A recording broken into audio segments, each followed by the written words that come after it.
देखिए, women reservation bill आने पे महिलाओं में एक अलग तरह का उत्साह है, एक अलग तरह की खुशी है और सबसे अच्छी बात ये है कि देश की 75 साल की आज़ादी के बाद एक ऐसे प्रधानमंत्री, एक ऐसे अभिभावक भारत को मिले हैं, जिन्होंने महिलाओं के सम्मान में महिलाओं को प्राथमिकता देते हुए 33% का आरक्षण का ये बिल लोकसभा और राज्यसभा में पास भी कराया और महिलाएँ बहुत खुश हैं, लड़कियाँ बहुत खुश हैं। जिनको विरोध करना है, देखिए वो तो विरोध करते रहेंगे, लेकिन पहली बार किसी प्रधानमंत्री ने हिम्मत जुटाई और सिर्फ महिलाओं को वोट बैंक की तरह नहीं कि चुनाव आने वाला है इसलिए महिलाओं के बारे में बात की जाए। इसलिए क्योंकि उन्होंने पिछले 9 सालों में चाहे वो बैंक की कोई योजना हो, चाहे वो शौचालय की कोई योजना हो, चाहे वो महिलाएं जो गांव में बैठ के चूल्हे पे खाना बनाती थी, आज उनको उज्ज्वला योजनाओं के तहत करोड़ों महिलाओं को जो राहत मिली है, वो अगर आपको जानना है तो आपको गाँव-गाँव, घर-घर, कस्बे-कस्बे जाके महिलाओं से मिलना पड़ेगा। और जो लोग ये बार-बार कह रहे हैं कि 2024 का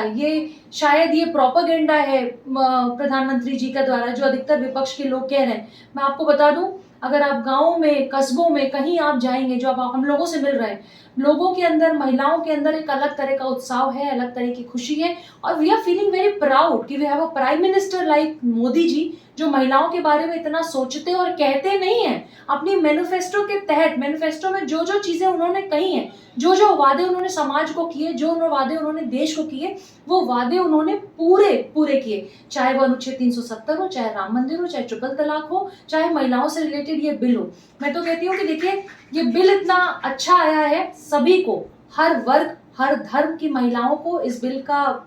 जो है समर्थन करना चाहिए और अगर इस बिल में कुछ खामियां रह गई हों और अगर इस बिल को कभी अमेंड करना है तो वो भी हो सकता है, लेकिन सिर्फ इस बिल का विरोध करना, क्योंकि ये मोदी जी द्वारा आया हुआ बिल है, क्रेडिट मोदी जी ना ले जाएं। तो देखिए, चाहे राम मंदिर हो जो जनवरी के बाद बन के भव्य तैयार हो रहा है, चाहे ये वुमेन रिजर्वेशन बिल हो, मास्टर स्ट्रोक तो है, क्योंकि जो कोई नहीं कर पाया वो आदरणीय सिर्फ प्रधानमंत्री जी कर पाए और अगर इसका क्रेडिट प्रधानमंत्री को नहीं दे तो किसको दें? आप, इसके पहले की सरकारों ने अगर किया होता तो शायद उनको क्रेडिट जाता, लेकिन आज जिस प्रधानमंत्री ने जो वादा महिलाओं से किया, जो वादा हमसे किया, महिलाओं बेटियों से किया, आज अगर वो पूरा कर रहे हैं तो हम क्रेडिट उनको क्यों नहीं दें? तो मुझे लगता है कि सारे देशवासियों को बधाई देनी चाहिए, महिलाओं को बधाई देनी चाहिए एक दूसरे को और लोकसभा में जितनी महिलाएं हैं इस समय, वो लोकसभा में, राज्यसभा में, उनको भी एकजुट आके इतने अच्छे बिल का, जो सिर्फ विरोध के नाम पे विरोध नहीं करके, क्योंकि आप दूसरे पॉलिटिकल पार्टी से हो सकते हैं तो आपको विरोध करना है, विरोध के नाम पे विरोध ना करके वुमेन रिजर्वेशन बिल का पक्ष में आपको आना चाहिए, आपको समर्थन देना चाहिए और लोगों को ये बात बतानी चाहिए कि ये बिल महिलाओं की भागीदारी समाज में, राष्ट्र में बढ़ाएगी और महिलाओं के लिए समाज में भी, राष्ट्र में भी, हर जगह एक अच्छा, एक सेफ्टी और सिक्योरिटी का एक माहौल देगी और सुरक्षित माहौल होगा। और मुझे लगता है कि अगर एक महिला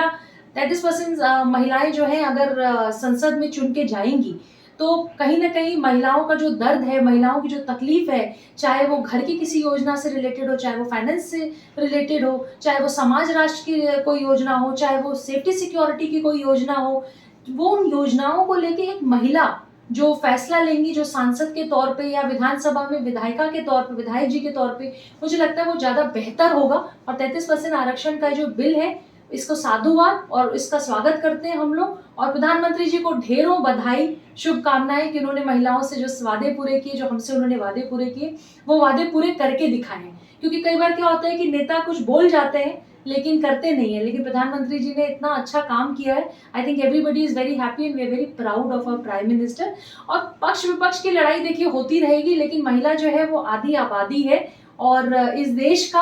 आधा अंग है। तो मुझे लगता है कि अगर महिलाएं आगे बढ़ेंगी तो आपका समाज, आपका राष्ट्र स्वस्थ भी होगा, सुरक्षित भी होगा, पढ़ेगा ज्यादा, लिखेगा ज्यादा और एक हम अच्छे समाज की एक परिकल्पना कर पाएंगे और आगे हम और बढ़ पाएंगे।